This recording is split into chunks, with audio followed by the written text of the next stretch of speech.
सो भाई रूबिका लियाकत एक failed journalist होने के बाद एक टिकटॉकर बन चुकी है और काफी ज्यादा सक्सेसफुल टिकटॉकर बन रही है। काफी क्रिंज टिकटॉक रील्स बनाने का यहां पर काम किया जा रहा है। रिसेंटली हमने देखा कि रूबिका भाई जो है वो इजराइल पहुंचे थे वॉर की रिपोर्टिंग करने के लिए और क्या घंटा वॉर की रिपोर्टिंग करी, वन साइडेड प्रोपेगेंडा चलाना शुरू कर दिया। उसके बीच में से कुछ फोटो सामने निकल कर आई, आपको याद होगा, अपनी स्क्रीन पर देखिए, जहां पर फालतू की यहां पर फोटो ऑप किया जा रहा था और अपने इंस्टाग्राम पे फोटो छापने के लिए खिंचाई जा रही थी। साफ पता चल रहा है उसके बाद लोगों ने, नेटिजन्स ने मजाक उड़ाना शुरू कर दिया कि रूबिका भाई अगर आप वहां पर इस तरीके की हरकतें करोगे तो आने वाले टाइम में क्या टिकटॉक वीडियो भी बनाने लग जाओगे क्या?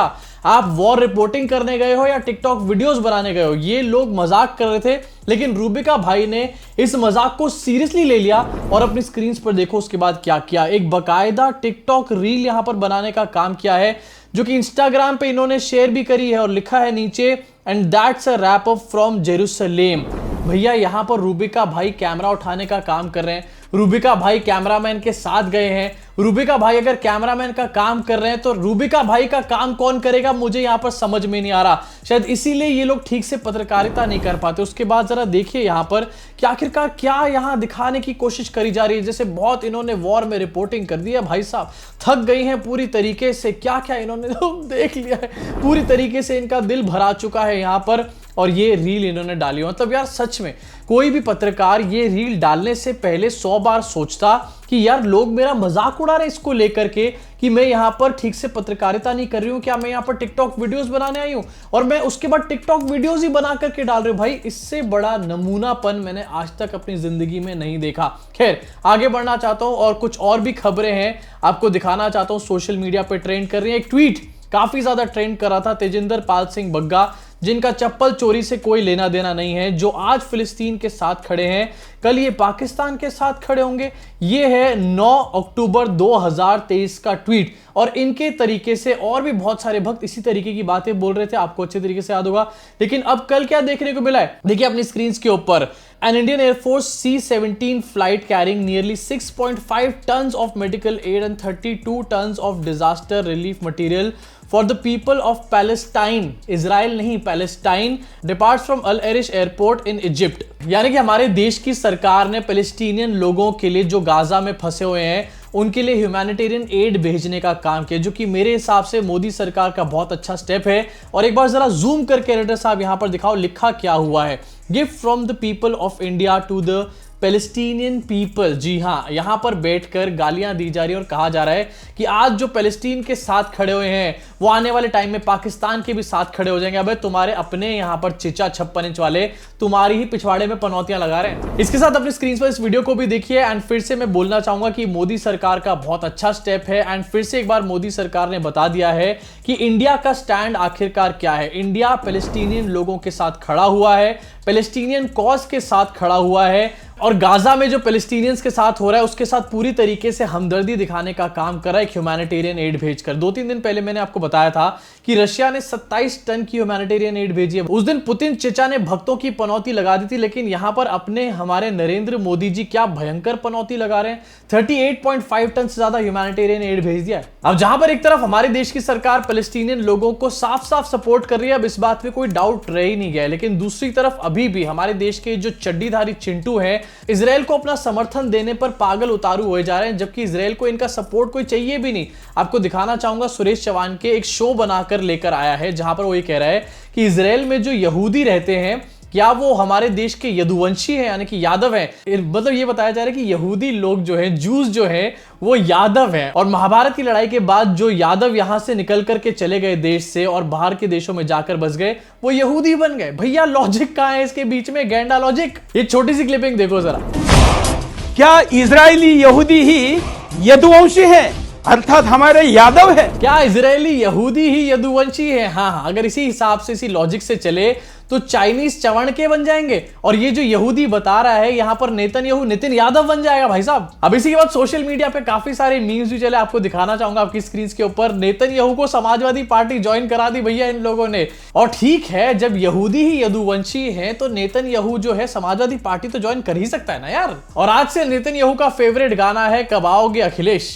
इसी साथ आगे बढ़ के एक और अपडेट आपसे शेयर करना चाहता हूं आपकी स्क्रीन के ऊपर। जॉर्जिया मेलोनी भी इस टाइम पर इजराइल पहुंच चुकी है अपना सपोर्ट दिखाने के लिए। और अपनी स्क्रीन पर देखिए फोटोबाजियां हुई है। Prime minister Netanyahu met with Italian prime minister Meloni. We have to defeat this barbarism. This is a battle between the forces of civilization and really monstrous barbarians. अरे जो बाइडेन चले गए, ऋषि सुनक चले गए, अब तो जॉर्जिया मेलोनी चिची भी पहुंच चुकी हैं। क्या कर रहे हो चिचा, जाओ जल्दी से इजराइल। अरे भाई 2 दिन पहले जॉर्जिया मेलोनी की ब्रेकअप की खबरें आई थी, उसके बाद से ही मेलोडी के यहां पर सपने बुने जा रहे थे। भक्त जो हैं ये कह रहे थे कि हमारी चिची आने वाली है फाइनली। लेकिन ये क्या देखने को मिल रहा है, एक तरफ हमारे मोदी जी जो है वो पैलेस्टीनियंस को सपोर्ट कर रहे हैं, दूसरी तरफ जॉर्जिया मेलोनी सपोर्ट में इजरायलियों के पहुंच चुकी हैं और डायरेक्टली वहां के पीएम से मुलाकात करके फोटोबाजियां कर रही है। भैया मेलोडी के सपने मुझे लग रहा है फिर से चूर चूर होने वाले हैं भक्तों के। इसी के साथ आगे बढ़ना चाहता हूं और जरा बात करना चाहता हूं इंडिया की ट्रेंडिंग खबरों के बारे में। भैया यहां पर तो कोई बात ही नहीं कर रहा है, मतलब इजराइल की ग्राउंड रिपोर्टिंग करी जा रही है, वर्ल्ड कप के बारे में बात हो रही है, लेकिन मध्य प्रदेश, राजस्थान 5 स्टेट्स में चुनाव आने वाले उसके बारे में कोई बात करके नहीं दे रहा। ऐसा लग रहा है शायद यहां पर बीजेपी की हालत कुछ ज्यादा ही पतली है, तभी गोदी मीडिया डिस्कस नहीं कर रहा। खैर आपकी स्क्रीन पर एक वीडियो चल रहा होगा टिकट्स की लिस्ट सामने आने के बाद। ये जबलपुर का वीडियो है जहां पर केंद्रीय मंत्री भूपेंद्र यादव के घर पर भाजपा कार्यकर्ताओं ने मारपीट करी है क्योंकि वो खुश नहीं थे टिकट के डिस्ट्रीब्यूशन से। और इससे साफ पता चल रहा है कि आखिरकार मध्य प्रदेश में भारतीय जनता पार्टी की हालत कितनी ज्यादा ग्रेट है।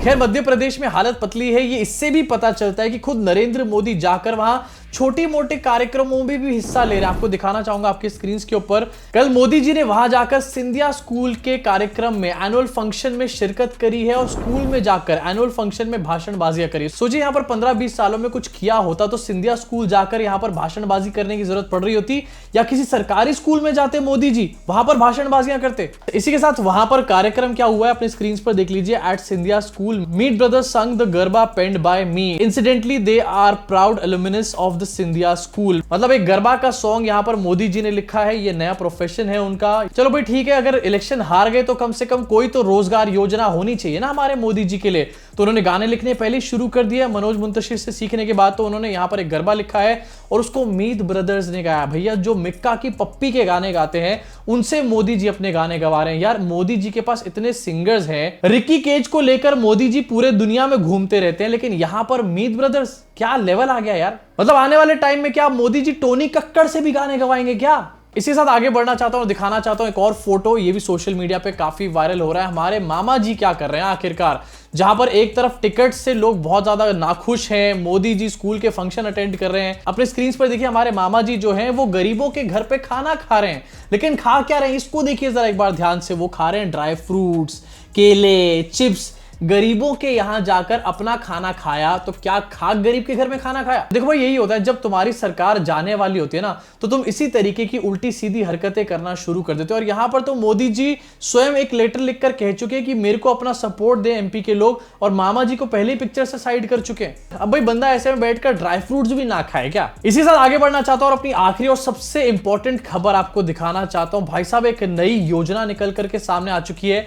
आप बहुत मेहनत करके आईएएस बनिए, पीसीएस बनिए, कोई फर्क नहीं पड़ता, आपको अल्टीमेटली भारतीय जनता पार्टी का प्रचार करना पड़ेगा। जी हां, सरकार ने एक नया फरमान जारी करा है जहां पर सरकार ने हर डिपार्टमेंट को यह बोला है कि अपने डिपार्टमेंट में से कुछ लोगों को नॉमिनेट करिए जिससे कि उन लोगों को रथ प्रभारी बनाया जाए। अब ये रथ प्रभारी क्या है पहली बार सुनने में आ रहा है, लेकिन रथ प्रभारी जो है ये सरकार के ऐसे चट्टे पट्टे चिंटू होने वाले हैं जो उनकी 9 साल की उपलब्धियों को जनता तक पहुंचाने का काम करेंगे। देखो यार फिर से ये एक बहुत ही पनौती भरा स्टेप है और इससे मोदी जी को बहुत बड़ा नुकसान होगा। क्यों?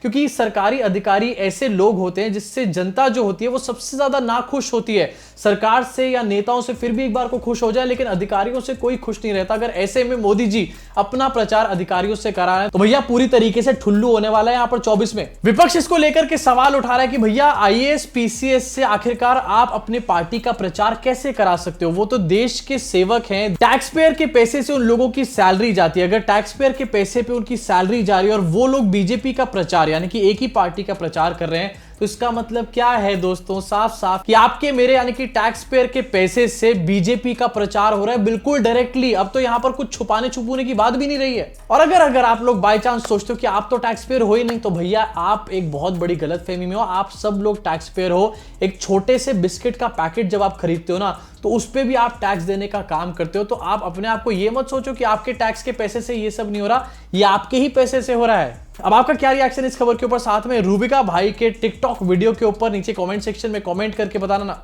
कमेंट मत करना, अपनी भड़ास को पूरी तरीके से निकाल डालना। मैं आपसे मुलाकात करूंगा इस चैनल के अगले वीडियो में।